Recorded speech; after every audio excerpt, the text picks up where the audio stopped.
Гнилая. Это... Вот это Молдова, да? Это Молдова. Кристофер, если этот умрет, ты посадишь потом другой? Послушайте, вот... Посмотри, как я занимаюсь. Ага. Видели, тут Да. куст нету. Да. Нету кустов, да. Потому что это колхоз.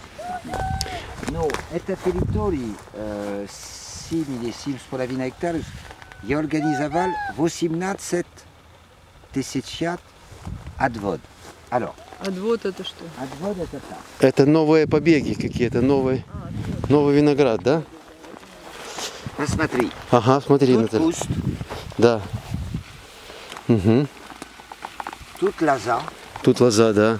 Лоза копать. Ну понятно. Ага, Так. накрываешь землей ее. Выкапывают. И все.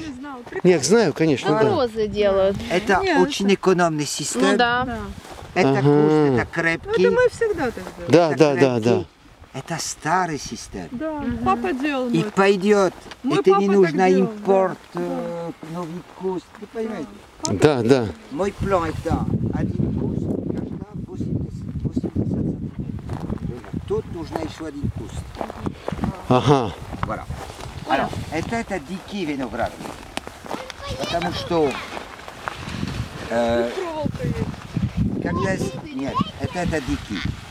Когда сестржения занимается и наоборот, и меня мексапа, очистить Вот проволока. Я виноградник нашла вам проволоку. между кусты. Много раз оборудование работает хорошо и разбить куст. Срезает, да. Et donc, корневой систем прививка Ага. дикий. И он растет. И он растет. Чудесно. Привет, да, на диком.